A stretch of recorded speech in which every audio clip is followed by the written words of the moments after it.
জুলাই 2024 20 তারিখে 20 জুলাই 2024-এ ডাকসুর সাবেক বিপি নুরুল হক নূর ভাইকে করা হয়।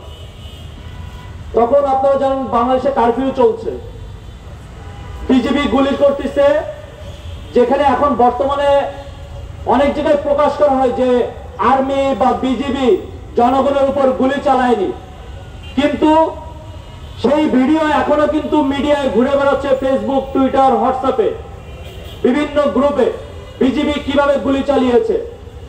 তো আমরা তখন সন্দেহ রেখেছিলাম যে এই বিজিবি বা আর্মি ন্যাথাল ওয়েপনের সামনে আমরা টিকতে পারবো কিনা।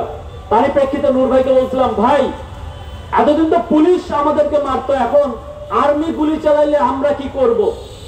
এখন তো আমাদের আর সেই জায়গা নাই, আমরা কি তাহলে ইরানের বিপ্লবের মতো ফুল নিয়ে নেমে যাব, তাদেরকে ফুল দেওয়া ভর্তনা দেবো যে আপনারা জনগণের উপর গুলি চালান না, আমরা নির্দোষ? সর্বশেষ একটা লাইন লিখছিলাম, সেখানে লেখা ছিল, এতদিন চেয়েছি কোটা সংস্কার, এখন দরকার রাষ্ট্র সংস্কার।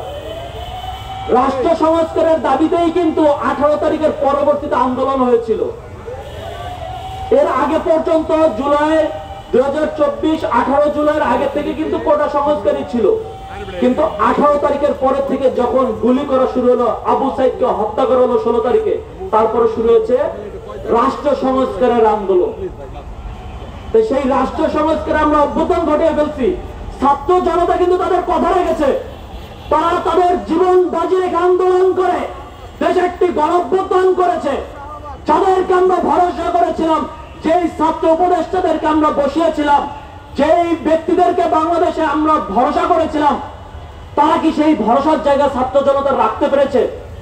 একটা বছর পরে তাদের কাছে আমার প্রশ্ন, এই অন্তর্বর্তীকালীন সরকারের প্রধান উপদেষ্টা ডক্টর ইউনূস সাহেবের কাছে আমার প্রশ্ন, আপনি কি সেই ভরসার জায়গায় এখন আছেন?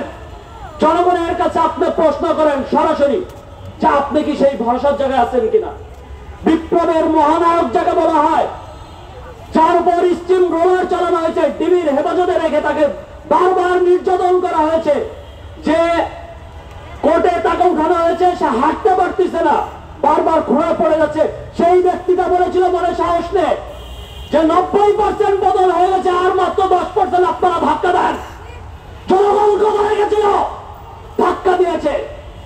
আজকে সেই মহানায়ককে বাংলাদেশের সেই প্রতিটা স্বৈরাচারের বাহিনী বলা যায়, যৌথ বাহিনী, কোন একক বাহিনী না, সেখানে পুলিশ, আর্মি সবাই উপস্থিত ছিল। সেই যৌথ বাহিনীকে কেউ ছিল না। এই সেই ব্যক্তি যে মহানায়ক, ডাকসুর সাবেক বিবি, গণ অধিকারের সভাপতি, একটি নিবন্ধিত রাজনৈতিক দলের সভাপতি, তাকে হত্যার উদ্দেশ্যে মারা হয়েছিল। আর সেখানে আমরা দেখতে পেয়েছি ওয়াকারুজ্জামান, এই সেনাপ্রধান, অধর্ম সেনাপ্রধান, সে ন্যূনতম তার রেজিস্ট্রি নাই যে সে একজন ক্ষমা প্রার্থনা করবে যে আমার সৈন্যের দ্বারা ভুল হয়ে গেছে, আমি তার জন্য দুঃখ প্রকাশ করছি। সে উল্টা বলছে যে যারা নৃশংসতা করতে গেছে আমরা তাদেরকে প্রতিহত করছি। What kind of speech that? আমরা অন্তর্বর্তীকালীন সরকারের কাছে উদাত্ত আহ্বান জানাবো, এ ধরনের বক্তব্য দেশ ও জাতির মধ্যে এক ধরনের বিভেদ তৈরি করতে পারে, আমাদের সেনাবাহিনীর উপর জনগণের আস্থা হারিয়ে যেতে পারে। সেনাপ্রধান ওয়াকারুজ্জামানকে অবশ্যই তার এই বক্তব্য স্পঞ্জ করতে হবে, তাকে তার এই বক্তব্যের জন্য, তার বাহিনী দ্বারা সংগঠিত অপরাধের জন্য তাকে অবশ্যই ক্ষমা প্রার্থনা করতে হবে। যতক্ষণ না পর্যন্ত সে ক্ষমা প্রার্থনা করবে না, ততক্ষণ পর্যন্ত আমরা তার প্রতি কোনো সমর্থন জানাবো না। একই সাথে আমরা বলতে চাই, অন্তর্বর্তীকালীন সরকারের প্রধান উপদেষ্টা, ওনাকে কিছু কারণের জন্য আমাদেরকে অবশ্যই সংগ্রাম করতে হবে। যেমন উনি বাংলাদেশের রাজনীতিবিদ এবং জনগণকে বলেছেন, আপনারা শুধু মাটির ভূখণ্ড দেখছেন, কিন্তু মহাসমুদ্র যে আমাদের অপার সম্ভাবনার জায়গা সেটা দেখছেন না।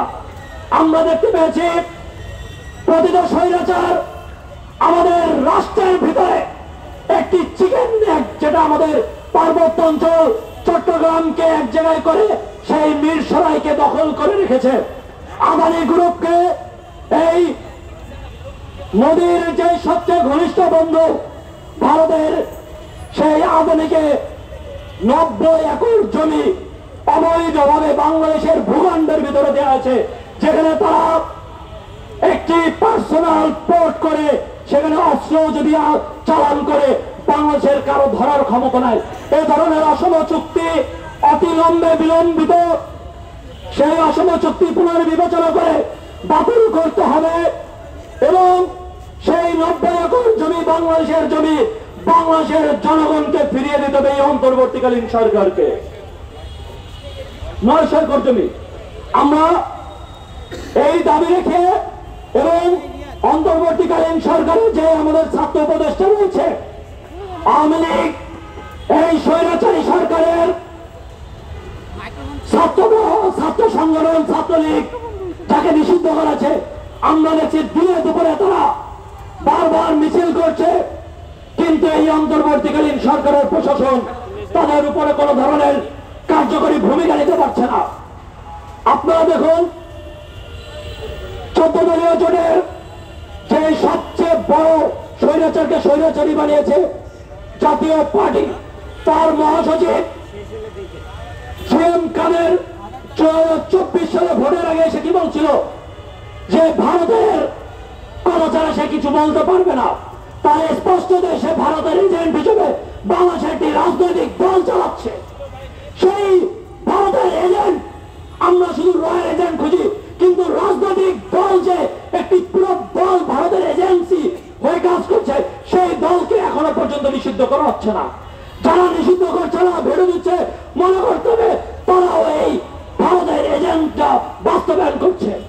যে কোনো ব্যক্তি, যে কোনো রাষ্ট্রীয় বাহিনী, জাতীয় পার্টির যারা পক্ষপাতিত্ব করবে সবাই ভারতের এজেন্ট।